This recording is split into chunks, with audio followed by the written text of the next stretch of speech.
Hello hi and good afternoon. എല്ലാ പ്രിയപ്പെട്ട പ്രേക്ഷകർക്കും സ്വാഗതം. ഇപ്പോൾ നമ്മുടെ ഇന്നത്തെ യാത്ര തുടങ്ങുകയാണ്. ഒരുപാട് ഇടങ്ങൾ തേടാനുണ്ട്, ഇനിയും ഒരുപാട് പുതിയ വിശേഷങ്ങളുണ്ട്. ഒപ്പം നിങ്ങൾക്ക് ഇഷ്ടപ്പെടുന്ന ഒരുപാട് വിഭവങ്ങൾ പരിചയപ്പെടുത്താനുമുണ്ട്. എല്ലാവരും ഉച്ചഭക്ഷണമൊക്കെ കഴിഞ്ഞിരിക്കുന്ന ഒരു സമയമാണ്, റിലാക്സ് ചെയ്യാനുള്ള സമയമാണ്. അപ്പോൾ നല്ല കാഴ്ചകളാണ് നിങ്ങളുടെ മുന്നിലേക്ക് വരാൻ പോകുന്നത്. അപ്പോൾ റെഡിയല്ലേ? So let's go for A ride with riding reporter.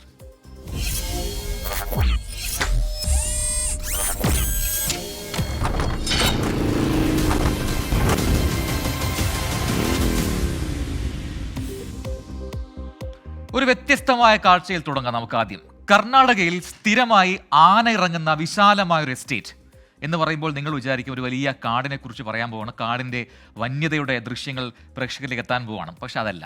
ആ എസ്റ്റേറ്റിന് നടുവിൽ വിൻറ്റേജ് കാറുകളുടെ അപൂർവമായ ഒരു ശേഖരം. വർഷങ്ങൾക്ക് മുൻപ് കണ്ണൂരിൽ നിന്ന് കന്നഡ മണ്ണിലേക്ക് കുടിയേറിയ ഒരു മലയാളിയുടെ ജീവിതാഭിലാഷമാണ് ഇത്. അപൂർവമായ ആ വിൻറ്റേജ് കാഴ്ചയിലേക്കാണ് ആദ്യം നമ്മൾ പോകുന്നത്. കർണാടകയിലെ സിദ്ധാപുരയിലേക്കാണ് ആദ്യ യാത്ര. അരുൺ പൂപ്പറമ്പയാണ് നമ്മളെ അങ്ങോട്ട് കൂട്ടിക്കൊണ്ടുപോകുന്നത്. അപ്പോൾ നമുക്ക് ഈ ഊണിൻ്റെ കൂടെ, അല്ലെങ്കിൽ ഈ ഒരു എന്താണ് പറയുക, റിലാക്സേഷൻ്റെ കൂടെ ഈ കർണാടകയിലെ ദൃശ്യങ്ങൾ കൂടി കാണാം.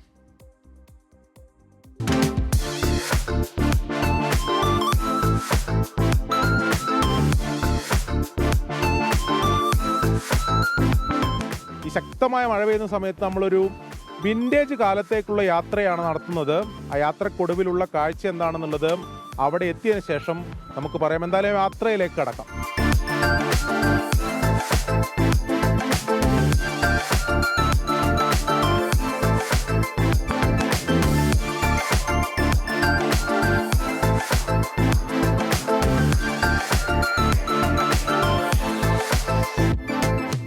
അപ്പം അങ്ങനെ നമ്മൾ യാത്ര ചെയ്ത് കർണാടകയിലെ സിദ്ധാപുരം എന്ന് പറയുന്ന സ്ഥലത്ത് അതിന് സമീപത്തുള്ള അത്തിമംഗലം എന്ന് പറയുന്ന പ്രദേശത്തെ ഒരു കോഫി പ്ലാന്റേഷൻ നടുവിലൂടെയാണ് ഇങ്ങനെ യാത്ര തുടരുന്നത്. ഇത് കണ്ടാലൊരു കാട് എന്നെല്ലാം തോന്നുമെങ്കിലും ഇതൊരു കാപ്പിത്തോട്ടമാണ്. ഇതിന് നടുവിലാണ് പ്രത്യേകം ഒരു ഷെഡ് ഒരുക്കി ഈ വിൻറ്റേജ് കാറുകളുടെ ഒരു ശേഖരം സൂക്ഷിച്ചിട്ടുള്ളത്. ഇനി 1 കിലോമീറ്റർ മാത്രമേ ഉള്ളൂ. 1 കിലോമീറ്റർ ആണ്. അപ്പം നമ്മൾ അതിനടുത്ത് എത്തിക്കഴിഞ്ഞു.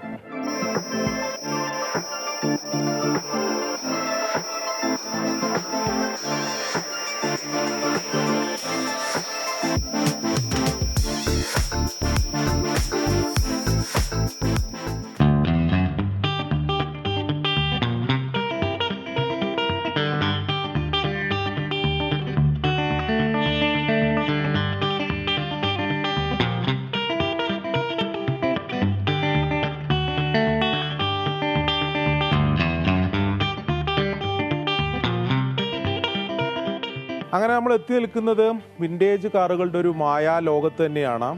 അതായത് 1927 മുതലുള്ള 60-ലധികം കാറുകൾ ഈ ശേഖരത്തിലുണ്ട്.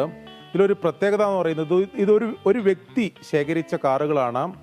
കണ്ണൂർ കുടിക്കുമുട്ട സ്വദേശിയായിട്ടുള്ള അഹമ്മദ് കുട്ടി ഹാജി വർഷങ്ങളെടുത്ത് ശേഖരിച്ച കാറുകളാണ് ഇവിടെ ഇപ്പോൾ ഈ തരത്തിൽ ഒരു പ്രത്യേക ഷെഡ് ഒരുക്കി ഇവിടെ ഇങ്ങനെ പ്രദർശിപ്പിച്ചിരിക്കുന്നത്.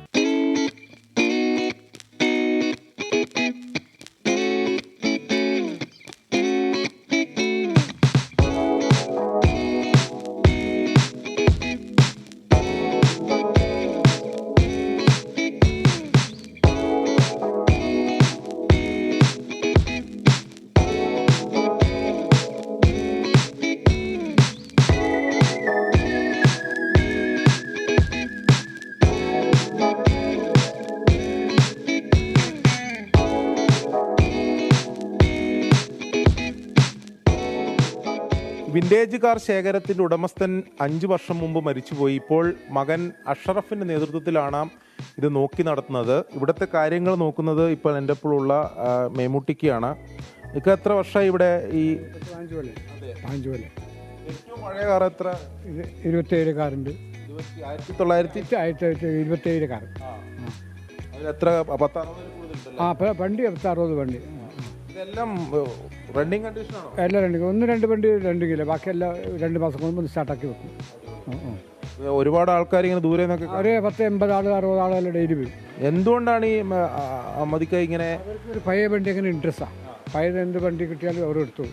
അങ്ങനെ പഴയത് കിട്ടിയാൽ എടുത്തോണ്ട് അങ്ങനെ അവർക്ക് ഇൻട്രസ്റ്റ് ആയി അങ്ങനെ മേടിച്ചു വെച്ചത്. അമേരിക്ക, പോണ്ടിച്ചേരി അങ്ങനെ ഉള്ളത്.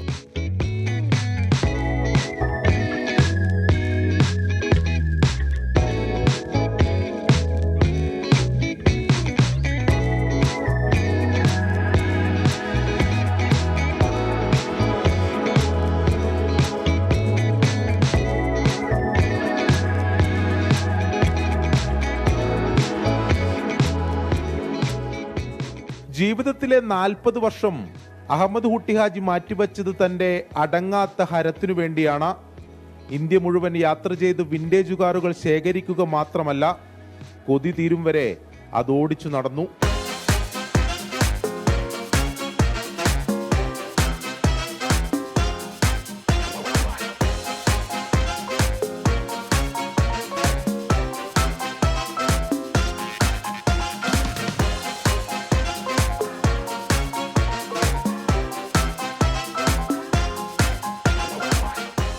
പുള്ളിക്ക് ഇതൊരു ഹരമായിരുന്നു.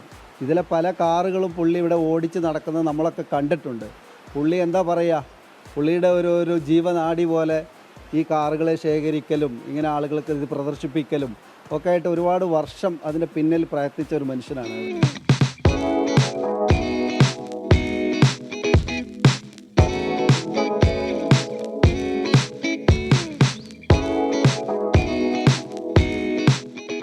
വൻ തുക ഓഫർ ചെയ്ത് ഈ കാറുകൾ വാങ്ങുന്നതിന് വേണ്ടി സിനിമാ രംഗത്ത് പോലും ആളുകൾ എത്തിയിരുന്നു എന്നതാണ് ഇവർ പറയുന്നത്. എന്നാൽ ഇത് തങ്ങളുടെ പിതാവിൻ്റെ ജീവിതമാണ്, അത് വിൽപ്പനയ്ക്ക് വെക്കാനില്ല എന്നതാണ് മക്കൾ അവർക്ക് നൽകിയ മറുപടി. എന്തായാലും ഇത് അത്ഭുതപ്പെടുത്തുന്ന സുന്ദരമായൊരു കാഴ്ചയാണ്. ഷജിൽ ഗുരുവായൂരിനൊപ്പം അരുൺ പൂപ്പറമ്പ, 24. ഹോബിയാണ് അല്ലേ, പലർക്കും പല രീതിയിലുള്ള ഹോബികളുണ്ട്. അപ്പോൾ വിൻറ്റേജ് കാറുകളുടെ ശേഖരം അതാണ് ഇങ്ങനെ ഒരു വ്യത്യസ്തമായ കാഴ്ച അനുഭവം സമ്മാനിച്ചത്. എന്തായാലും ഇനിയും ഒരുപാട് കാറുകൾ ശേഖരിക്കാനുള്ള തത്രപ്പാടിലാണ്, അല്ലെങ്കിൽ ആ ഒരു വ്യഗ്രതയിലാണ് അവരെന്നും കൂടി അറിയുന്നുണ്ട്. അരുൺ പൂപ്പറമ്പ കാണിച്ചെന്ന റിപ്പോർട്ടിലൂടെ നമുക്കത് മനസ്സിലാക്കാൻ കഴിയുന്നുമുണ്ട്. അപ്പോൾ ഒരുപാട് പ്രേക്ഷകർ, നമ്മുടെ സ്ഥിരം പ്രേക്ഷകരെല്ലാം നമ്മുടെ കമൻറ്റ് ബോക്സിൽ വരുന്നുണ്ട്. എല്ലാവരും പറയുന്ന വിഷയം നമ്മുടെ പുട്ടും ബീഫിനെ കുറിച്ചാണ്. പുട്ടിനെ കുറിച്ച് ഒരുപാട് പേർ വാചാലരാവുന്നുണ്ട്. അങ്ങനെ ഒരുപാട് കമൻറ്റുകൾ എനിക്ക് കാണാൻ കഴിയുന്നു. പുട്ടിനെ കാത്തിരിക്കുകയാണെന്ന് പറയുന്നു എല്ലാവരും. പുട്ട് വരുന്നുണ്ട്, വഴിയെ വരുന്നുണ്ട്. അപ്പോൾ ഇപ്പോൾ മറ്റൊരു റിപ്പോർട്ടിലേക്കാണ്. പ്രാണവായുവിനെ പോലെ സംഗീതത്തെ സ്നേഹിക്കുന്ന ഒരു ഡോക്ടറുടെ കഥയാണ് ഇനി. 83 വർഷത്തിനിടയിൽ പുറത്തിറങ്ങിയ ഗാനങ്ങളുടെ ഒരു വലിയ അപൂർവ ശേഖരമാണ് കൊല്ലം ആദിച്ചനല്ലൂർ സ്വദേശി ഡോക്ടർ MS സുദേശിൻ്റെ പക്കലുള്ളത്. ഡോക്ടറുടെ സംഗീത ശേഖരം കാണാൻ നമുക്ക് R അരുൺരാജിൻ്റെ കൂടെ ഒന്നോടെ പോവാം. ഇവിടേക്കാ ആദിച്ചനല്ലൂർ.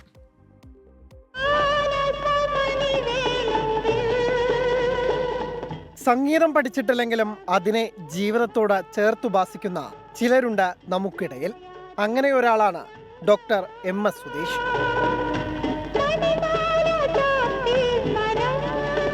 പാട്ടുകൾ എല്ലാവർക്കും ഇഷ്ടമാണ്. പാട്ട് കേൾക്കാത്തവരായ മനുഷ്യരും ചുരുക്കമാണ്. ഇന്ന് നമ്മൾ തേടിപ്പോകുന്നത് പാട്ടിനെ ഒരുപാട് സ്നേഹിക്കുന്ന, പാട്ടുകളുടെ വലിയൊരു ശേഖരം തന്നെയുള്ള ഒരു വ്യക്തിയെ കാണാനാണ്. ഡോക്ടർ സുധീഷ്. അദ്ദേഹത്തിൻ്റെ വീട്ടിലേക്കാണ് ഇന്ന് നമ്മുടെ യാത്ര. നമസ്കാരം ഡോക്ടർ. നമസ്കാരം. ഇത് ഡോക്ടർ സുധീഷ്. 7000-ലധികം വരുന്ന സിനിമകളുടെ പാട്ടുകളുടെ വലിയ ശേഖരമുള്ള മനുഷ്യനാണ്. ആ ശേഖരം എങ്ങനെ ഉണ്ടായി എന്നടക്കമുള്ള കഥകൾ ഇനി ഡോക്ടർ പറയും. പാട്ടുകളെ ഒരുപാട് സ്നേഹിക്കുന്ന ഡോക്ടറാണ് ഇന്ന് നമ്മളോടൊപ്പം ചേരുന്നത്. 1940-ൽ പുറത്തിറങ്ങിയ ജ്ഞാനാംബിക മുതൽ 2023-ലെ നേര് വരെ നീളുന്നതാണ് ഡോക്ടർ MS സുദേശിന്റെ പക്കലുള്ള ഗാനശേഖരം.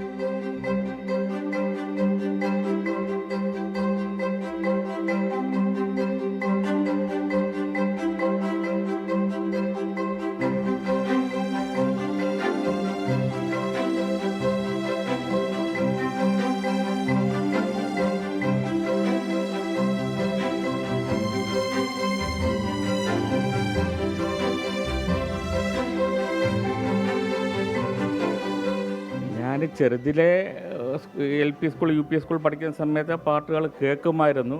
പക്ഷേ എനിക്ക് ഇത്രയും കമ്പമില്ലായിരുന്നു. നമ്മൾ കോളേജിൽ പഠിക്കുന്ന സമയത്ത്, അതായത് 82, 83 ആ കാലഘട്ടങ്ങളിൽ പഴയ പാട്ടിനെക്കുറിച്ച് കൂടുതൽ അറിയാനും അതേപോലെ അതിനെക്കുറിച്ച് കൂടുതൽ റിസർച്ച് ചെയ്യാനുമുള്ള ഒരാഗ്രഹം വന്നു. അങ്ങനെ ഞാൻ 82 മുതലേ ഞാൻ പാട്ടുകൾ കളക്ട് ചെയ്തു. ആദ്യം കാസറ്റിലായിരുന്നു, ആദ്യം ഞാൻ റെക്കോർഡ് ചെയ്യുമായിരുന്നു. പിന്നെയാണ് ഒറിജിനൽ കാസറ്റ് വാങ്ങിയത്. അങ്ങനെ പിന്നെ കുറേ നാൾ കഴിഞ്ഞപ്പം ഈ കാസറ്റിൻ്റെ ഇതങ്ങ് മാറിയിട്ട് CD-യിലേക്ക് വന്നു. അങ്ങനെ ഞാൻ CD കളക്ട് ചെയ്ത് HMVയുടെ ഇറക്കിയ എല്ലാ ഒറിജിനൽ CD എൻ്റെ കയ്യിലുണ്ട്. അത് കുറേ കഴിഞ്ഞിട്ട് പിന്നീട് എനിക്ക് തോന്നി ഈ പാട്ടിലെല്ലാം CD-യിലായാലും കാസറ്റിലായാലും കുറേ കാലം ആകുമ്പോൾ നശിച്ചു പോകുമല്ലോ, ഇത് നമുക്ക് പെൻഡ്രൈവിലാക്കി കമ്പ്യൂട്ടറിൽ സോഫ്റ്റ്വെയറിലാക്കാമെന്ന് വിചാരിച്ചു. അങ്ങനെ പല ആൾക്കാരുടെ കയ്യിൽ നിന്ന് ഒരു പാട്ടിന് 100 രൂപ വെച്ച് വാങ്ങിയ പാട്ടുകളുണ്ട്. 25 രൂപയുണ്ട്, അതുപോലെ 10 ഉണ്ട്. അപ്പോൾ അതെല്ലാം വാങ്ങി അതെല്ലാം ഞാൻ പറയുമ്പോൾ അവർ പിന്നെ പെൻഡ്രൈവിൽ ആക്കി 1 വർഷത്തെ പാട്ടുകളാക്കി തരും. അതെനിക്ക് രജിസ്റ്റേർഡായിട്ട് വരും. അങ്ങനെ ഞാൻ കമ്പ്യൂട്ടറിൽ റെഡിയാക്കി വെച്ചിട്ടുണ്ട്. കീർത്തനങ്ങൾ മുതൽ സിനിമാ ഗാനങ്ങൾ വരെ 6-ലധികം ഭാഷകളിലെ 3000-ലധികം സംഗീതങ്ങൾ ഇന്ന് ഡോക്ടർ ശേഖരത്തിൽ ഭദ്രം. മുടങ്ങാതെ എന്നും പാട്ടു കേൾക്കുന്ന ശീലം. ഡോക്ടർമാർക്കിടയിലെ ഗായകൻ കൂടിയാണ് ഡോക്ടർ MS സുദേശ്. 1940 മുതൽ 2023 വരെയുള്ള ഒരു 99% സിനിമയിലെ പാട്ട് കയ്യിലുണ്ട്. ചില പാട്ട് HFV ഇറക്കിയിട്ടില്ല. അതേപോലെ പിന്നെ ഞാൻ ഒരു പാട്ട് അന്വേഷിച്ച് കിടക്കുക, പക്ഷേ എൻ്റെ ഒറിജിനൽ കിട്ടില്ല. അതായത് ശാരദേന്ദു മയൂഖമാലകൾ, അത് ആകാശവാണിയുടെ കയ്യിലും മാത്രമുള്ള അവരത് പുറത്തിറക്കിയിട്ടില്ല അവർ. അതേപോലെ പിന്നെ തോക്കുകൾ കഥ പറയുന്നു, 1969 ഇറങ്ങിയ ഈ പടത്തിൽ നമുക്ക് കിട്ടിയിട്ടുള്ള പാട്ട് പാരിജാതം തിരുമിഴി തുറന്നു, പൂവും പ്രസാദവും, ഞാൻ പിറന്ന നാട്ടിൽ, പിന്നെ അങ്ങനെയുള്ള പാട്ടുകൾ. അതിനകത്ത് ഈ കണ്ണുകൾ അജ്ഞാത സങ്കല്പം എന്ന് പറയുന്നുണ്ട്, അതിവിടെ HMV ഇറക്കിയിട്ടില്ല. അപ്പോൾ അതിൻ്റെ യൂട്യൂബിൽ ഞാൻ ആ പടവും നോക്കിയിട്ട് കിട്ടുന്നില്ല. അങ്ങനെയുള്ള പിന്നെ ചില പാട്ടുകൾ റെക്കോർഡ് കിട്ടാത്തത് കൊണ്ട് സിനിമയിൽ നിന്നും നമ്മളങ്ങനെ എടുത്ത് സെലക്ട് ചെയ്ത് റെക്കോർഡ് ചെയ്ത് വെച്ചിട്ടുണ്ട്. 1982 തുടങ്ങിയതാണ് ഈ ശേഖരണം. ഇന്ന് ഒരു വീട് നിറയെ പാട്ടുകളുടെ വലിയ ശേഖരം തന്നെയുണ്ട് ഡോക്ടർ പക്കൽ. ഗ്രാമഫോൺ റെക്കോർഡ് മുതൽ കാസറ്റും CD-യും പെൻഡ്രൈവിലുമായി ഇന്ന് ഡോക്ടർ ഈ പാട്ടുകൾ സൂക്ഷിക്കുന്നു. നമുക്ക് ഏറ്റവും ഇഷ്ടം സംഗീതമാണ്, അത് കഴിഞ്ഞിട്ടാണ് എൻ്റെ പ്രൊഫഷണൽ. പക്ഷേ ഞാൻ ചില രാഗങ്ങളുണ്ട്, ഉദാഹരണം ആനന്ദഭൈരവി, അങ്ങനെയുള്ള കുറേ രാഗങ്ങൾ. അപ്പോൾ ആ രാഗത്തിലെ പാട്ടുകൾ അല്ലെങ്കിൽ കീർത്തനങ്ങളൊക്കെ ചിലവർക്ക് ഹൈപ്പർ ടെൻഷൻ കുറയുന്ന ഒരു ഇതുണ്ട്. അത് ഞാൻ അതിനെക്കുറിച്ച് റിസർച്ച് ചെയ്തുകൊണ്ടിരിക്കുകയാണ്. ഞാൻ ഡോക്ടർ ബാലമുരളികൃഷ്ണ അദ്ദേഹത്തിൻ്റെ പാട്ടുകൾ ഞാൻ കുറേ ഇങ്ങനെ കേട്ട് ഇങ്ങനെ കുറേ റിസർച്ച് ചെയ്തുകൊണ്ടിരിക്കുകയാണ്. ഇപ്പോൾ അത് ചെയ്തുകൊണ്ടിരിക്കുകയാണ്. ഓരോ ഗാനങ്ങളെക്കുറിച്ചും ആഴത്തിലുള്ള അവബോധവും ഡോക്ടർക്കുണ്ട്.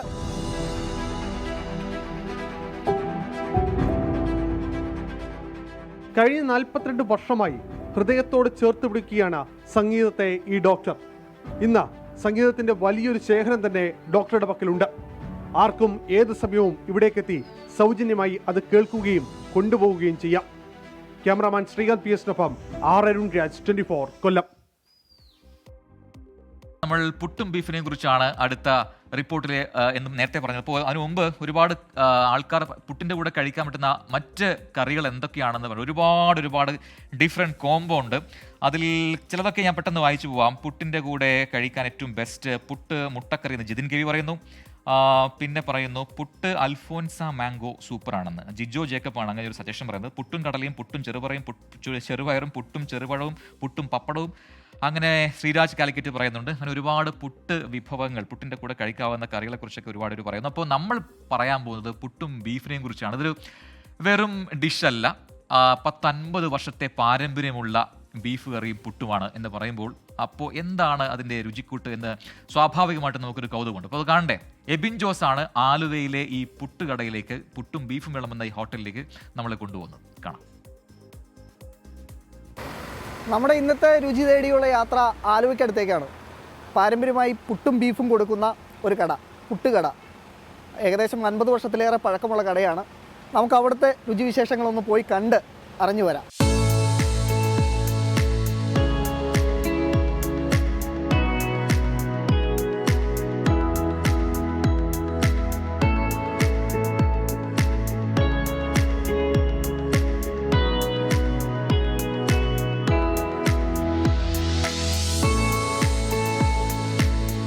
അപ്പോൾ നമ്മൾ അങ്ങനെ പുട്ടുകടയിൽ എത്തിയിരിക്കുകയാണ്. പാരമ്പര്യവും തനിമയും എല്ലാം അതേപടി നിലനിർത്തി പോകുന്ന ഒരു പഴയ കടയാണ്. ഒരുപാട് വർഷം പഴക്കമുള്ളൊരു കടയാണ്. നമുക്കിനി കടയ്ക്കുള്ളിൽ കയറി പുട്ടിൻ്റെ രുചിവിശേഷങ്ങൾ അറിയാം.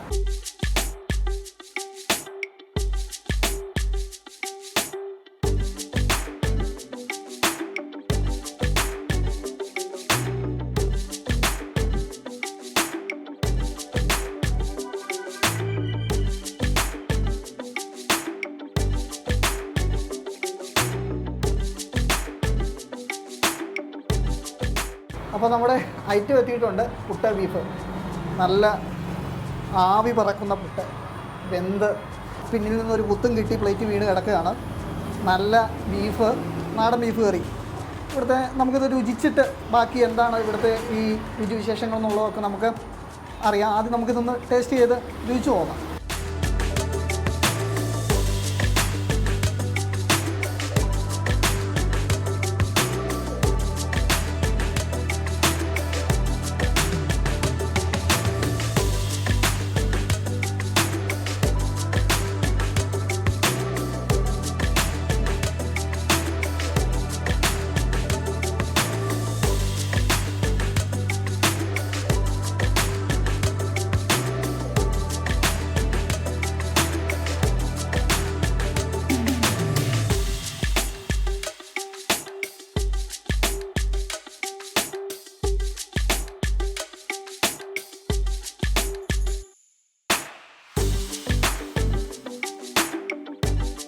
ഈ പുട്ടും ബീഫും എല്ലായിടത്തും കിട്ടുന്നതല്ലേ, ഇതിനെന്താ പ്രത്യേകത എന്നൊക്കെ നിങ്ങൾ ചിന്തിക്കുന്നുണ്ടാവും. പക്ഷേ ഇതിൻ്റെ ഒരു പ്രത്യേകത എന്താണെന്ന് വെച്ച് കഴിഞ്ഞാൽ ഈ കട ഒരു 19 വർഷത്തിലേറെയായി പ്രവർത്തിക്കാൻ തുടങ്ങിയിട്ട് അതിൻ്റേതായ പാരമ്പര്യ തനിമയോട് കൂടി ആ പാരമ്പര്യ രീതിയിൽ തന്നെയാണ് കട മുന്നോട്ട് പോകുന്നത്. ഇതിൻ്റെ രുചിവിശേഷങ്ങളൊക്കെ ഇതിൻ്റെ ഉടമസ്ഥനോട് തന്നെ നമുക്കിത് കഴിച്ച് പൂർത്തിയാക്കിയതിന് ശേഷം ചോദിച്ചറിയാം. കാരണം ഇതിൻ്റെ രുചിക്കൂട്ടുകൾ എങ്ങനെയാണ്, ഇപ്പോഴും ആ രീതി എങ്ങനെയാണ് മുന്നോട്ട് കൊണ്ടുപോകുന്നതൊക്കെ അദ്ദേഹം തന്നെ പറഞ്ഞു തരും. അപ്പം ഇതൊന്ന് ഫിനിഷ് ചെയ്യട്ടെ ആദ്യം തന്നെ.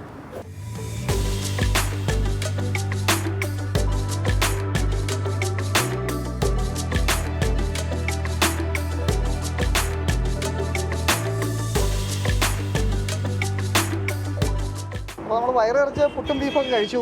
പക്ഷേ ഇനി ഈ പുട്ടിൻ്റെ പാരമ്പര്യത്തിൻ്റെ ഒരു കഥ കേൾക്കണം. അത് റഫീഖയ്ക്കാണ് പറഞ്ഞു തരേണ്ടത്. ഇപ്പോഴത്തെ തലമുറയിൽപ്പെട്ട ആളാണ് റഫീഖ. ഇത് കുറേ വർഷമായി തലമുറ കൈമാറി വന്നൊരു കടയാണ്. എങ്ങനെയാണ് ഈ ഇത്ര രുചികരമായി ഇപ്പോഴും തുടരാൻ കാരണം എങ്ങനെയാണ്? നമ്മൾ ബീഫൊക്കെ വെക്കണത് വിറകിൽ തന്നെയാണ്, പിന്നെ മിക്സിയില്ല, മൊത്തം നമ്മൾ ചതച്ച് ഒക്കെയാണ് സാധനങ്ങളൊക്കെ ഉണ്ടാക്കുന്നത്. ഈ ബീഫ് ഉണ്ടാക്കുമ്പോഴേ അത് ഈ വിറകടുപ്പിൽ അതിൻ്റെ ചേരുവകളൊക്കെ എങ്ങനെയാണ്? നമ്മുടെ ഒരു സീക്രട്ട് ആയിട്ടുള്ള സംഗതി, ഇഞ്ചി, പച്ചമുളക്, വെളുത്തുള്ളി സാധനങ്ങളൊക്കെ ചതച്ചെടുക്കുകയാണ്. അത്രേ ഉള്ളൂ, അല്ലാണ്ട് വേറെ സീക്രട്ട് ആയിട്ടൊന്നുമില്ല. പുട്ടിൻ്റെ കുറ്റി കണ്ടു കഴിഞ്ഞാൽ സ്റ്റീലോ അലുമിനിയോ ഒന്നും അല്ല, മുളയുടെ കുറ്റിയാണ്. അത് പണ്ട് പോലെ അങ്ങനെ തന്നെയാണ്. നമ്മൾ പിന്നെ അതങ്ങനെ തുടർന്നങ്ങോട്ട് പോകണം.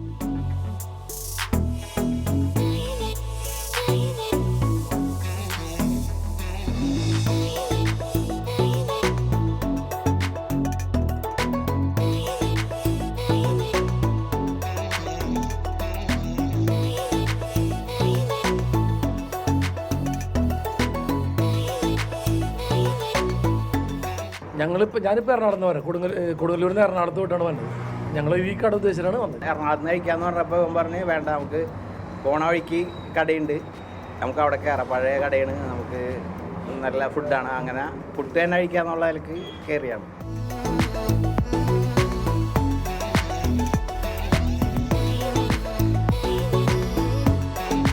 അപ്പോൾ ആലുവ ഭാഗത്തൊക്കെ എത്തുന്നവർ ഈ പറമ്പയത്തുള്ള പുട്ടുകടയിലോട്ട് വരിക, രുചി അറിഞ്ഞു പോവുക. വലിയ ആധുനിക സൗകര്യങ്ങളൊന്നും പ്രതീക്ഷിക്കരുത്. പക്ഷേ ഒന്നുണ്ട് ഗ്യാരണ്ടി, പാരമ്പര്യമായി കിട്ടിയ രുചി. ക്യാമറമാൻ സച്ചിനും സാമിനുമൊപ്പം എബിൻ ജോസ്, 24 കൊച്ചി.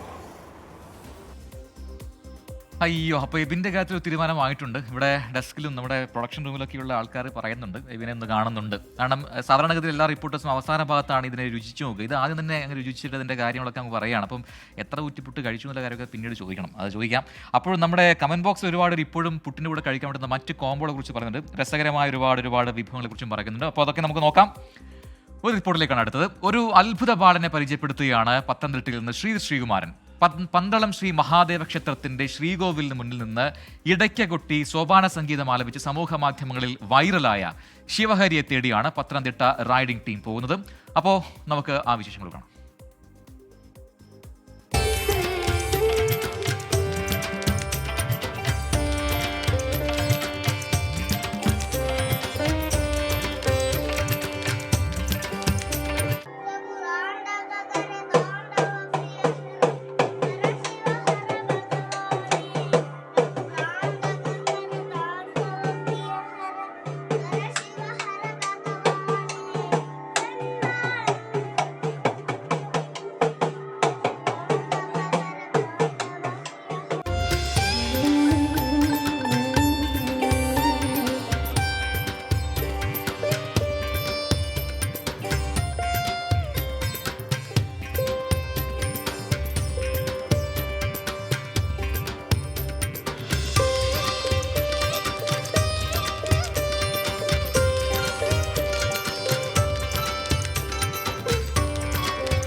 അങ്ങനെ നമ്മൾ ആ വൈറൽ പ്രതിഭയെ കണ്ടെത്തിയിരിക്കുകയാണ്.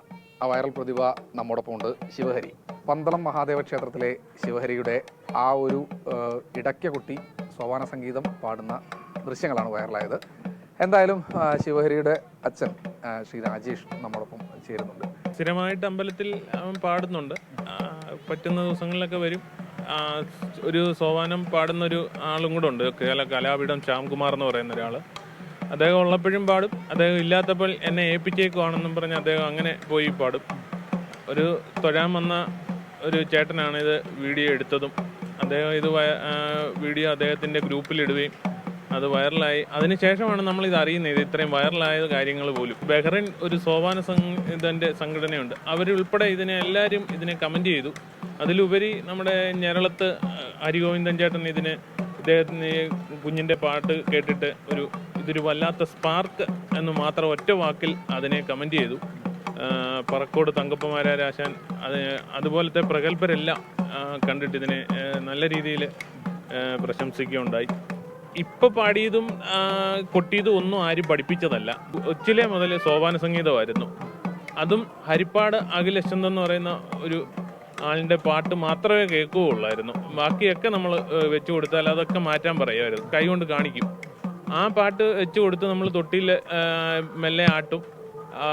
2 തവണയൊക്കെ ആവർത്തിയാകുമ്പോഴത്തേക്കും ആളുറങ്ങും. എഴുന്നേറ്റ് വന്നാലും വീണ്ടും ഇത് തന്നെയാണ് അദ്ദേഹത്തിന്. അങ്ങനെ കേട്ട് തന്നെത്താനെ ആ വരികളെല്ലാം സംസാരിച്ചു തുടങ്ങിയപ്പോൾ തൊട്ട് പാട്ട് പാടാൻ തുടങ്ങി.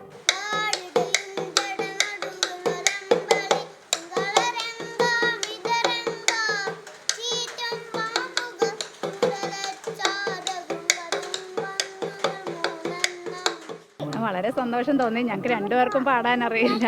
മോൻ പാടുന്ന കണ്ടപ്പം വളരെ സന്തോഷം. എങ്ങനെ പറ്റുന്നു എന്നുള്ളത് എല്ലാം ഭഗവാന്റെ അനുഗ്രഹം. ഇനി വലുതാകുമ്പോൾ കൊട്ട് പഠിക്കണോ? സോപാന സംഗീതം പഠിക്കണമെന്ന് ആഗ്രഹമുണ്ടോ?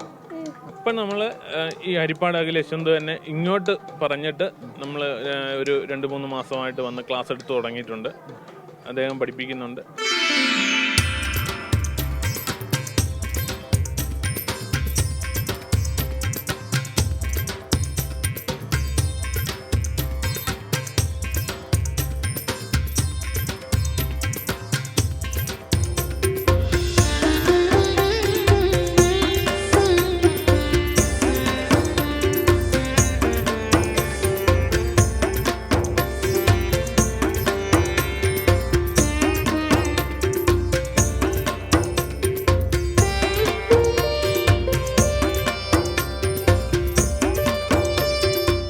ശോഭനമായൊരു ഭാവി ഈ കുഞ്ഞിൽ കാണുന്നുണ്ട്.